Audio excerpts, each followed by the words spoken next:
10월에라는 영화가 있습니다. 두 남녀의 사랑을 다룬 영화입니다. 다만 그 사랑은 시간을 초월한 사랑입니다. 그래서 10월에라고 부릅니다. 이 두 남녀는 서로 다른 시간대에 살고 있습니다. 남자는 현재에 살고 있고 여자는 1년 전에 살고 있습니다.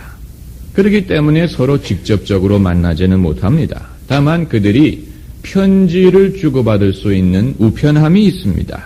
그 우편함에 편지를 넣어두면 다른 시간대에 사는 사람이 와서 그 편지를 받아볼 수 있다는 이런 내용입니다. 판타지와 같은 내용이지만 흥미로운 개념이 아닙니까? 하나님과 우리 사이에도 이처럼 뛰어넘어야 될 장벽이 있습니다. 우리는 하나님이 계시다는 사실을 믿습니다. 그러나 많은 경우에 살아계시는 하나님이 우리에게는 너무 멀게 느껴지고 희미하게 느껴집니다. 그래서 하나님과 우리 사이에 거리를 좁혀줄 수 있는 것을 필요로 합니다. 하나님의 말씀도 마찬가지입니다. 우리는 성경이 하나님의 계시로 기록된 말씀이라는 사실을 믿습니다. 하나님 말씀이라는 것을 믿습니다. 그러나 성경이 어렵고 깨달아지지 않는 경우가 있습니다. 하나님께서는 우리로 성경을 깨달을 수 있도록 돕기 위해서 두 가지를 주셨는데 하나는 성령이요, 하나는 교사입니다.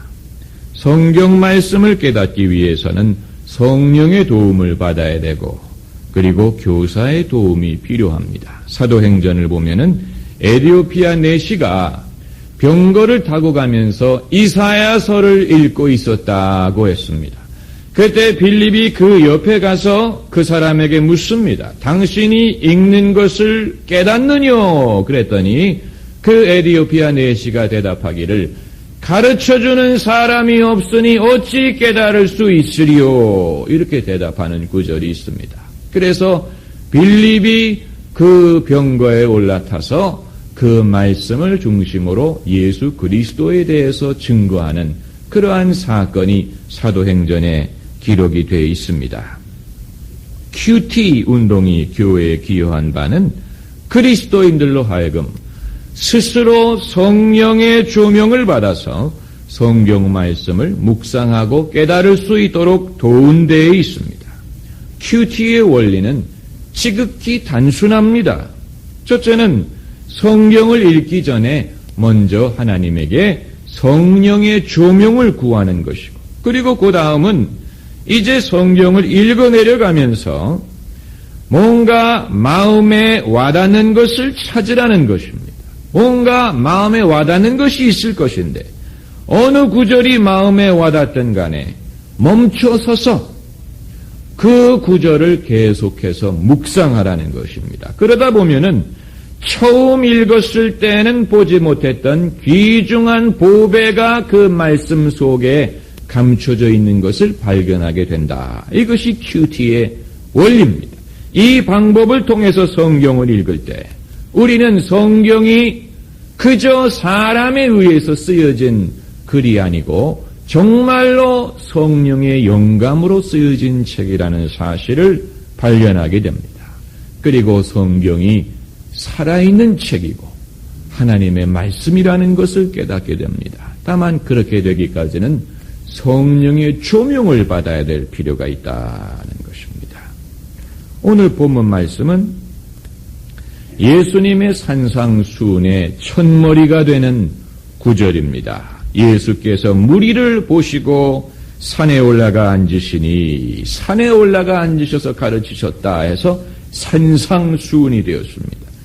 마태가 예수께서 산에 올라가서 하나님의 말씀을 전달하셨다는 것을 의도적으로 집어넣은 이유는 모세가 호렙산에 올라가서 십계명을 받은 것처럼 예수님도 산에서 더 위대한 하나님의 계명을 전달하셨다. 이것을 이제 유대인들에게 부각시키기 위해서 예수님이 산에 올라가셨다는 사실을 성경에 규명하고 있습니다. 그리고 산에 올라가 앉으시니 제자들이 나온지라 입을 열어 가르쳐 가라사대. 예수님은 가르치시는 일에 주력하셨습니다. 예수님은 병자도 고치시고 기적도 행하셨지만 예수님의 주된 행위는 가르치는 일이었습니다.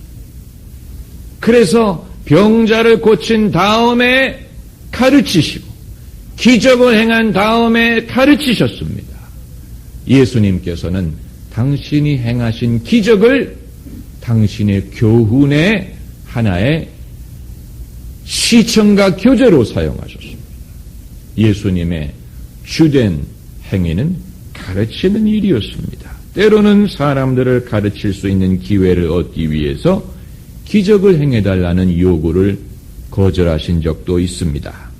여러분, 예수께서 가르치는 일에 주력하셨다는 사실이 시사하는 바가 무엇입니까? 그것은 하나님과 인간 사이의 커뮤니케이션이 가능하다는 것을 시사합니다.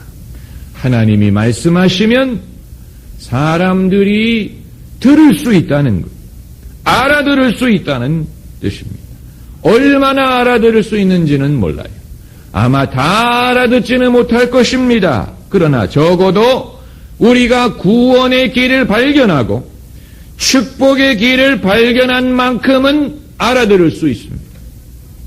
그렇기 때문에 예수님께서는 말씀하시는 일에 주력하신 것입니다. 그리고 또 하나 시사하는 것은 하나님과 인간 사이의 커뮤니케이션을 통해서 사람의 중요한 문제가 해결될 수 있는 가능성을 시사하는 것입니다. 기적이 없더라도 특별한 어떤 초자연적인 현상이 나타나지 않는다고 할지라도 하나님과 사람 사이에 의미 있는 의사소통이 이루어질 수만 있다면 우리의 많은 중요한 문제들이 해결되고 치유될 수 있음을 보여주고 있습니다. 그렇다면 우리의 문제가 해결되지 못하는 이유는 하나님의 말씀을 듣지 못하기 때문이에요. 내 문제에 대한 하나님의 관점을 보지 못하기 때문에 그 문제가 해결되지 않고 그대로 방치되고 있습니다. 상담의 원리가 바로 여기에 있습니다. 상담이란 뭡니까? 두 사람이 서로 마주 앉아서 이야기하는 것 아닙니까? 그게 상담이에요. 그런데 어떻게 두 사람이 마주 앉아 이야기하는 것으로 문제가 해결될 수 있느냐? 그러나 문제가 해결된다는 데에 있어. 그래서 예수님도 상담을 많이 하셨습니다. 니고데모에게 내가 물과 성령으로 거듭나지 않고는 하나님 나라에 들어갈 수 없다 말씀하신 것도 상담하면서 하신 말씀. 또 사마리아 여인에게 나를 믿는 자는 그 배에서 생수의 강이 솟아나리라 말씀하신 것도 상담 중에 하실 말씀. 내 보화를 팔아 가난한 자들에게 나눠주고 그리고 나를 쫓으라 하고 부자 청년에게 말씀하신 것도 상담 중에 하신 말씀입니다. 여러분, 현대인들은 고독합니다. 도시인들은 우리의 말을 들어줄 사람을 찾지 못합니다. 미국에서 어떤 사람이 신문에 이런 광고를 냈다고 합니다. 1시간에 20불을 주면 내가 당신의 말을 들어주겠습니다. 그랬더니 얼마나 많은 사람들이 그 광고를 보고 자기 말을 들어달라고 전화를 하는지. 우리나라에도 그렇게 하면 좋은 아르바이트가 될지 모르겠습니다만은 세상에 사람들이 많은 것 같지만 정작 내 말에 귀를 기울여 줄 사람은 극히 드물어요. 극히 드물어. 그렇기 때문에 인간의 많은 문제는 우리의 말을 들어줄 사람이 없고 또 필요한 말을 해줄 수 있는 사람이 없기 때문에 발생하는 것입니다. 그리고 우리가 알아야 돼요. 오늘 본문 1절 말씀을 보면은 예수께서 무리를 보시고 무리라는 말이 등장을 합니다. 산에 올라가 앉으시니 제자들이 나온지라 제자라는 말이 나옵니다. 그리고 입을 열어 가르쳐 가라사대 하면서 산상순을 시작하셨습니다. 그렇다면 여기에서 우리가 의문을 갖는 것은 예수님께서 무리에게 말씀하셨느냐 아니면 제자들에게 말씀하셨느냐는 것입니다. 이 구절을 어떻게 읽느냐에 따라서 무리에게 말씀하신 것처럼 보일 수도 있고 그게 아니고 제자들에게 말씀하신 것처럼 읽을 수도 있습니다. 만일 무리에게 말씀하셨다면 다수의 사람들에게 말씀하신 것이 되고 제자들에게 말씀하셨다면 소수의 사람들에게 말씀하신 것이 됩니다. 이처럼 여러분, 하나님의 말씀을 전달하는 이 일에는 묘한 긴장이 있습니다. 기독교의 진리는 결국은 모든 사람들이 들어야 될 내용입니다. 그러나 모든 사람들이 처음부터 들을 준비가 되어 있지가 않습니다. 소수의 사람들만 들을 준비가 되어 있습니다. 다수는 아직 준비가 되지 못했습니다. 그렇기 때문에 주님이 택하신 방법은 소수가 먼저 듣고 믿고 그리고 나서 다수에게 그것을 전하게 하는 방식이 마태복음 28장에 그러므로 내가 너희는 가서 모든 족속으로 제자를 삼고 아버지와 아들과 성령의 이름으로 세례를 주고 내가 너희에게 분부한 모든 것을 가르쳐 지키게 하라. 제자들에게 가서 세상 모든 사람들을 제자 만들라 그랬죠. 세례 주라 그랬죠. 그리고 내가 너희에게 가르친 것을 그들에게 가르쳐 지키게 하라 말씀하셨습니다. 이것이 주님이 택하신 방법입니다. 먼저 소수의 준비된 사람들에게 당신의 말씀을 주십니다. 그리고 그들이 이제 증인이 되어서 세상 모든 사람들에게 그 말씀을 가르쳐 지키게 하는 것입니다.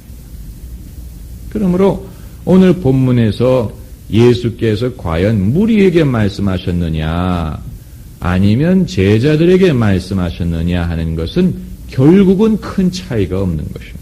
왜냐하면 모든 사람들이 들어야 할 내용이기 때문에 다만 모든 사람이 들을 준비가 되어 있지는 못할지라도 결국은 예수님은 모든 사람들을 제자로 부르시는 것입니다. 모든 사람에게 제자의 헌신을 요구하시는 것입니다. 누가 오른뺨을 때리면 왼뺨을 돌려대라는 말씀은 소수의 헌신된 사람들에게만 요구하시는 것이 아니고 결국은 예수를 믿는 모든 사람에게 요구하시는 것이고 천부께서 온전하신 것처럼 너희도 온전하라는 말씀도 소수의 헌신된 사람에게만 하시는 말씀이 아니고 결국은 당신을 믿는 모든 그리스도인에게 온전을 요구하시는 것입니다. 다만 예수님께서 이와 같은 것을 요구하신다는 것은 우리가 그것을 할 수 있느냐와는 별개의 문제예요. 우리가 그것을 할 수 있든 할 수 없든 하나님은 진리를 요구하십니다. 우리가 할 수 없다고 해서 우리가 할 수 없는 것을 하나님이 요구하시지 않는다면 그렇다면 하나님은 우리에게 요구할 수 있는 것이 거의 없을 것입니다. 그렇지 않습니까? 우리가 행할 수 있는 것이 얼마나 됩니까? 별로 없습니다. 적어도 우리 힘으로 할 수 있는 것은 거의 없어요. 그러면 우리가 할 수 없다는 현실 때문에 하나님께서 요구를 하시지 않는다면 이 세상에는 하나님이 요구할 수 있는 것이 없다는 얘기밖에 없습니다. 그렇지 않습니까? 많은 신학자들이 주님이 요구하시는 천국의 윤리를 연구하면서 이것은 우리가 실천하기에 너무 어렵다. 어렵죠. 어려우니까 하나님 말씀입니다. 어려우니까 믿음이 요구되는 것이고 헌신이 요구되는 것이고 네? 내 주를 가까이 하게 하면 십자가 짐 같은 고생이나 고생이 해본 사람은 압니다. 이 미움의 문제, 현대인들이 정말로 씨름해야 될 문제 중에 하나가 미움의 문제입니다. 그런데 누가 나를 모욕했을 때는 용서할 수 있지만 여러분 누가 여러분의 자녀를 욕하면 그 용서가 됩니까? 어렵죠? 어려워요. 저희 아이가 학교에 갔다 와서 친구한테 뺨을 맞았다. 그래서 왈칵 뒤집어졌어. 도대체 누가 너를 때렸느냐? 어떤 상황에서 때렸느냐? 제 본능은 당장 뛰어가고 싶더라. 그 녀석을 잡아가지고 이름은 기억하고 있어. 교인의 자녀가 아니었으면 좋겠어. 그런데 저희 아이 대답이 기독교는 그런 거 화내면 안 되지 않아요. 그러더라고요. 네. 아들이 애비보다 나아요. 그런 게 이제 믿음을 우리 삶에서 실천하는 게 바로 그런 거예요. 결국은 그런 것입니다. 네? 예배당에서 우리가 찬양을 부르면서 뛰고 기뻐하고 이것도 믿음이지만 누가 나에게 해를 끼쳤을 때 그때 그 미움 또 원수 갚으려는 마음 또 이런 것을 극복하고 하나님의 선한 결과를 기대할 수 있는 것이 그게 정말로 믿음, 실천하는 믿음인 줄로 믿습니다. 그렇기 때문에 이제 오늘 하나님 예수께서 하시는 말씀 중에 첫 번째 진리는 뭡니까? 심령이 가난한 자는 복이 있나니 천국이 저희 것이다. 이 첫 번째 복입니다. 넘버 원. 그만큼 중요합니다. 신앙의 원리를 푸는 열쇠가 여기에 있습니다. 심령이 가난한 자는 복이 있다. 이것은 세상의 생각과는 정반대가 되는 생각입니다. 세상은 심령이 가난한 것을 복이라고 여기지 않습니다. 며칠 전 신문을 보니까 우리나라에서 가장 돈이 많은 여성들 순위가 발표가 됐던데 우리나라에 돈 많은 여자분들 많더라고요. 1위부터 5위까지가 삼성 가문의 여성들. 네. 여러분 세상은 그런 것을 부러워합니다. 그렇게 되고 싶어 합니다. 우리나라 TV 드라마의 단골 소재가 뭔지 아세요? 재벌. 어느 드라마든지 재벌이 한 사람 정도는 등장을 한대요. 그래야 사람들이 재미있게 보는 모양입니다. 그런 라이프 스타일을 동경합니다. 그러나 예수님은 심령이 가난한 자는 복이 있다. 이렇게 말씀하셨습니다. 그리고 그것을 천국과 연결시켰습니다.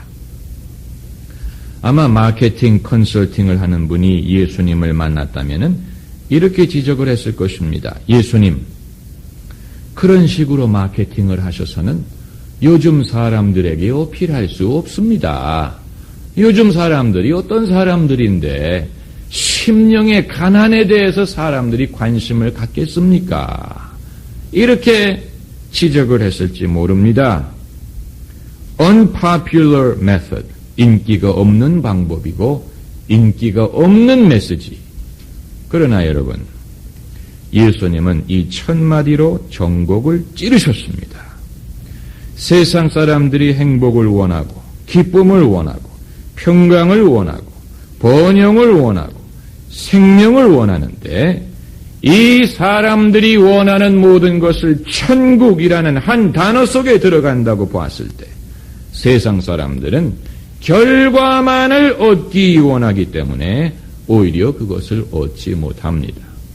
예를 들어서 기쁨을 생각해 봅시다. 사람들이 다 기쁨을 원하고 행복을 원합니다. 그러나 기쁨만을 원하게 되면 어떻게 됩니까? 오락, 엔터테인먼트, 도박, 술, 쾌락, 심지어 마약 이런 것을 통해서 그 행복이라는 상태를 얻으려고 할 것입니다. 그러나 그것은 현실 도피가 될지언정 정작 기쁨을 주지는 못합니다. 진정한 기쁨을 얻기 위해서는 기쁨을 가로막는 인간의 내면의 문제를 정직하게 봐야 되는 겁니다. 사람이 기뻐하지 못하는 이유는 그 내면에 병이 들어있기 때문입니다. 행복하지 못한 이유는 그 심령에 있습니다. 그러므로 정직하게 그 내면의 문제를 들여다보고 그 문제로 인해서 고민하고 그리고 내면에서부터 해답을 얻어야 비로소 진정한 평강을 얻을 수도 있고 기쁨을 누릴 수도 있고 행복해질 수도 있는 것입니다. 그렇기 때문에 예수님은 부정적인 것을 먼저 말씀하신 거예요. 그릇을 채우기를 원합니까? 먼저 그릇을 비울 수 있어요. 기뻐하기를 원하십니까? 먼저 애통하는 경험이 있어야 됩니다. 그리고 기쁨이 가능하게 되는 것입니다. 마치 외적 현상에만 주력하려는 사람은 자동차에 경고등이 들어올 때 경고등을 꺼버리는 사람. 그럼 경고등 더 이상 안 들어와요. 그러나 가다 보면 자동차가 멈출 것입니다. 마찬가지로 인간의 문제는 그 외면만을 봐서는 안 돼요. 그 원인과 중심을 볼 수 있어야 됩니다. 그러기 위해서는 심령이 가난해야 된다. 이걸 말씀하시는 것입니다. 결국 심령이 가난하다는 말은 겸손을 뜻합니다.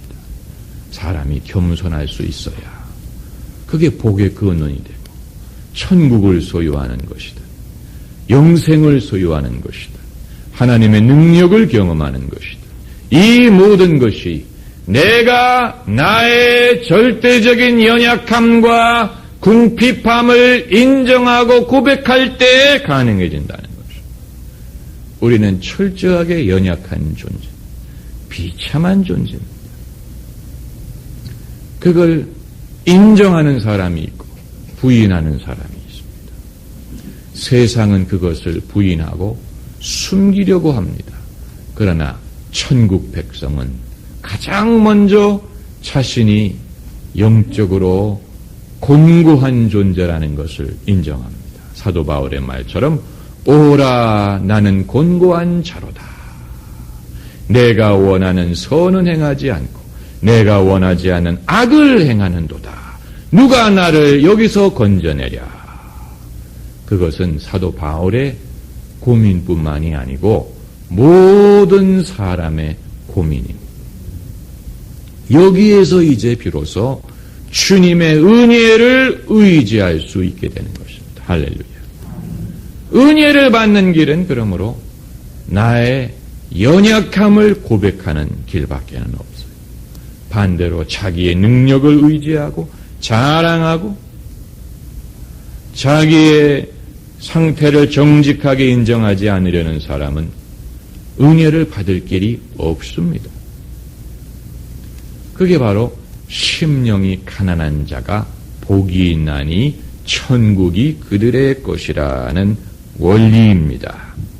찬송가 535장 가사가 주고 있는데 어두운 후에 빛이 오며 바람 분 후에 잔잔하고 소나기 후에 햇볕 나며 수고한 후에 쉼이 있네. 설교 끝난 다음에 부를 찬송입니다마는 그 가사가 얼마나 귀한지 몰라요. 오늘날 우리나라와 민족이 꿈이 없다고 말합니다. 우리는 나에게는 꿈이 있습니다. I have a dream. 이 유명한 연설을 기억합니다. 마틴 루터 킹 목사가 한 연설입니다. 여러분 우리가 유념할 사실은 꿈 연설을 한 사람이 백인이 아니고 흑인이었다는 사실. 예? 온 인류를 감동시킨 그 꿈은 흑인의 가슴에서 우러나왔습니다. 그 꿈을 가능하게 한 것은 오랜 세월 동안 흑인들의 서러움과 고난과 가난과 억압과 차별과 아픔이었어요. 그게 있었기 때문에 그 아픔의 와중에 조개가 진주를 만드는 것처럼 그 심령에서 믿음의 능력으로 꿈이 탄생을 하는 거예요. 믿음의 능력은 이와 같습니다. 믿음의 능력은 아픔과 인내와 고난과 연약함과 심령의 가난함을 통해서 만들어집니다. 그리고 그것이 사람들에게 감동을 주고 그것이 생명을 전달할 수가 있습니다. 그것은 소수의 지도자에게만 해당하는 것이 아니고 모든 그리스도인들에게 다 해당하는 것입니다. 우리는 자꾸만 결과에만 집착하려고 합니다. 좋은 결과가 있을 것입니다. 그러나 가난한 심령을 통해서 좋은 결과를 얻을 수 있는 터전이 준비가 되는 것입니다. 심령이 가난한 자에게는 복이 있습니다. 그것이 가장 근본적인 복입니다. 기도하십시오.